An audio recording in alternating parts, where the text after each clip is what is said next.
What is going on, guys? This is Trendkill, and welcome back to my Smite God Guides. Today we're going to be talking about Bastet.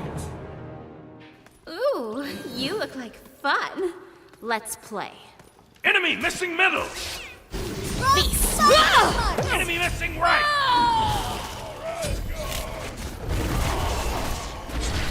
You have slain an enemy.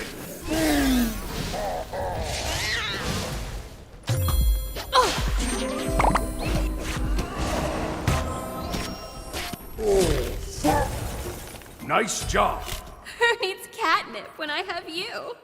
Woo! Bastet. She is definitely the most agile god in the game. She's very, very good at getting in, doing a ton of damage, and getting back out of harm's way before anything can happen to her.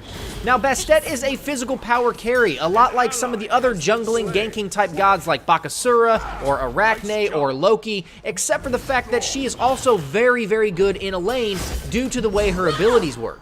Now, if you guys watch my Arachne guide, you'll know that I like to play a half lane, half jungle type role, and Bastet fits that perfectly. It's right in her wheelhouse.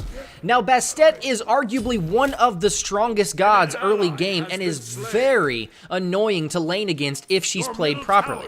Mid game, she excels as well because she's very good at getting ahead of other gods in level due to the way her abilities are used. And then late game, she falls off a little bit. She's still very good in team fights. However, her ultimate is just awful late game, and I'll explain why here in just a little bit. Alright, so without further ado, let's take a look at Bastet's skills. Now, if you guys watch my Arachne guide, you'll know that I talked about skills for a long time, because Arachnes are a little more complicated to explain. Bastet's are much easier, so this should go pretty quick. Her passive ability is called 9 Lives, and basically gives you a 25% reduced respawn time for 9 deaths. Very meh, if you ask me. I don't like defeatist abilities or defeatist perks, talents, skills, whatever you want to call them, because I don't want to be forced to die before I get the benefit of something, you know what I'm saying? What if I go 18-0 with Bastet? Then it's basically like I didn't even have a passive because it hasn't helped me at all. So it's only going to benefit me if I die, and let's face it, the point of being a physical power carry is that you don't want to die. Now, the fortunate part about Bastet's passive is the fact that you rarely will die 9 times with her because she's got so much escape potential. And late game, when everybody else has those 80-second respawn times, you're going to respawn in 60 seconds, which is a 20-second difference. That's actually pretty decent when you get into those long games. So it's not all bad, I just really don't like defeatist type abilities. Alright, so let's take a look at her number 1, Pounce. This is the ability that separates Bastet from every other god in the game. It is what gives her her agility, her escape, and her general badassery. Now, for starters, it is just a jump like any other god in the game. She pounces to the target location, damaging enemies within 20 feet for 110 to 350 damage, plus 100% of your physical power. That's a ton of damage for a jump. First off, most people don't realize that her jump does that much damage, so you're never ever safe around Bastet. Now, the thing that separates her from every other god in the game is that after you use her ability, for 4 seconds, you can press 1 again and return to the original location that you jumped from. So what that allows you to do is jump in, attack, and jump back out before you actually take damage. Or if you're trying to run from somebody, you can jump into an area, let them follow you, wait as long as you can, and then jump back to the original spot you jumped from, which is a ton of misdirection. Once you start doing enough damage, you can jump through the wall into a creep camp and jump right back out into the middle of the lane where you were and really jungle efficiently. So this ability has a ton of utility and is by far the single best jump or dash move in the game. Her second ability, Razor Claws, is the most important ability in her arsenal. She swipes at her enemies, causing them to bleed for 30 to 110 damage, depending on how many points you have in it, plus 35% of your physical power every second for 4 seconds. Now, not only is that a ton of damage and a bleed, allowing you to jump in, bleed them, and jump back out, but it also has an added effect that we'll talk about here in a second with her ultimate that makes this ability very, very good. This is exactly why Bastet is very annoying to lane against in early levels. Once you hit level 2 and you have your Pounce and your Razor Claws, you can jump in, bleed somebody, and jump out, take very little damage, and knock off about 1/4 of their health. Now, that is very mana intensive, so I recommend anybody who wants to jump in, poke, and jump back out to either have meditation or make sure you secure blue buff. Do not jump in and poke people if you do not have some sort of way to get your mana back, because you will run out very, very quickly. If you don't watch your abilities and use them when you need them, you're going to be recalling a ton, and that's only going to put you behind in levels and gold. Now let's move on to her third ability called Ninetales. This is what I usually level last, and the only reason I level this last is because the main thing I want to gain out of this is the slow that's attached to the end of the ability. Now Ninetales allows Bastet to shoot a projectile that does 70 to 270 damage, again depending on how many points you have in the skill, plus 100% of your physical power. So it can do a decent amount of damage if you so choose to level this second, but her pounce does more damage and is more useful early game, whereas Ninetales is a little more useful when it comes to team fights. Now I mentioned that this ability had a slow attached to it, and it's a slow with a small added benefit.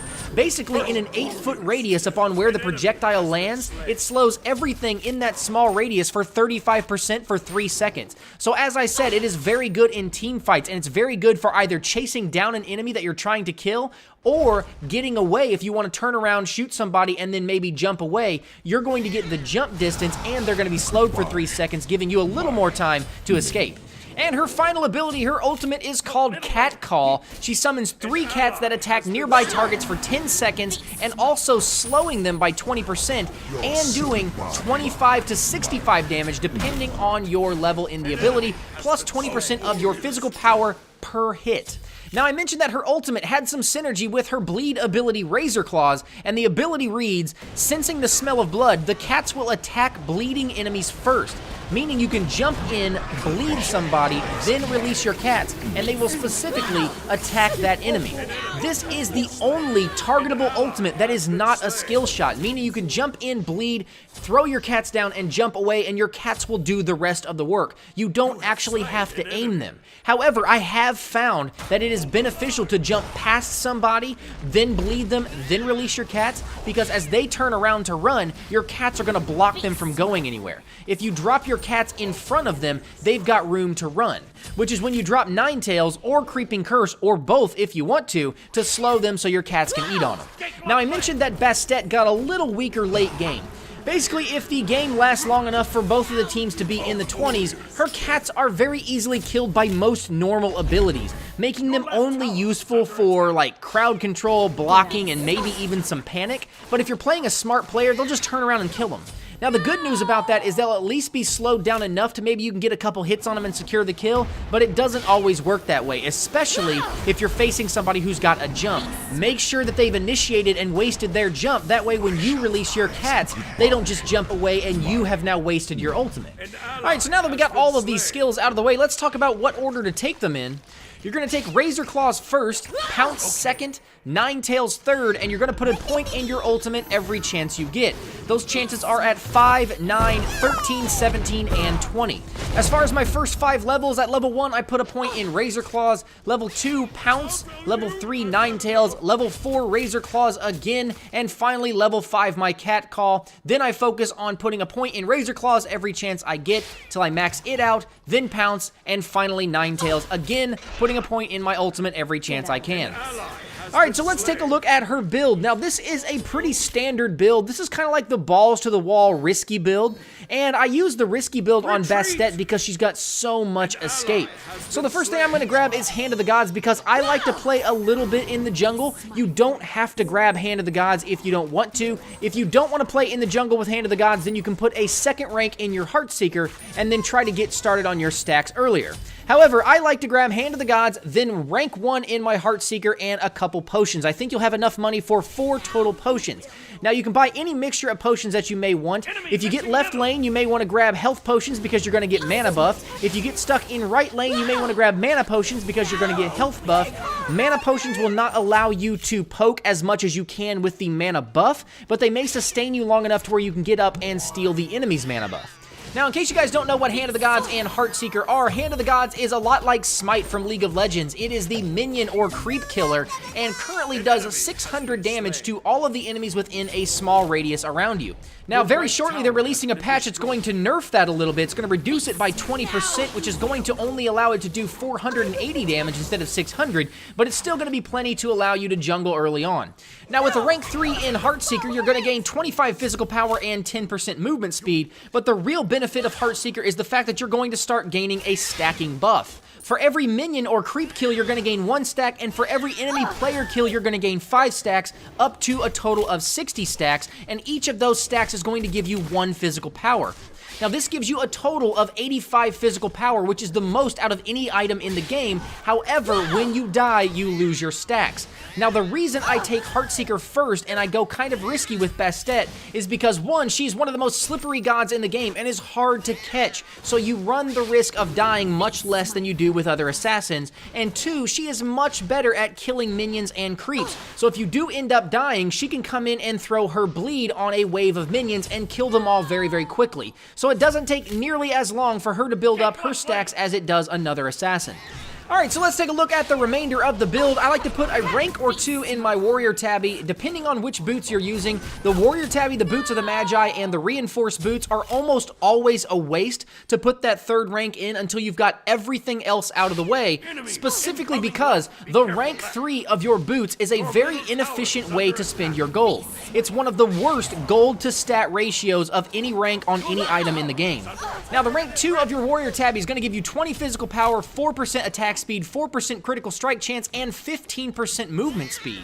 So with all those bonuses, a rank 2 is definitely a very good way to spend your money. Now, next you've got a choice. You can go Executioner or you can go Devourer's Gloves.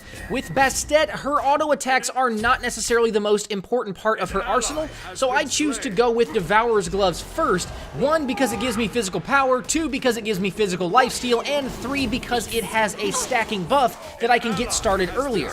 Now, it stacks up to 40 times. The stacks do persist through death, so once your stacks are maxed at 40, your gloves will be fully charged, if you will, and you'll have a total of 50 physical power and 20% lifesteal.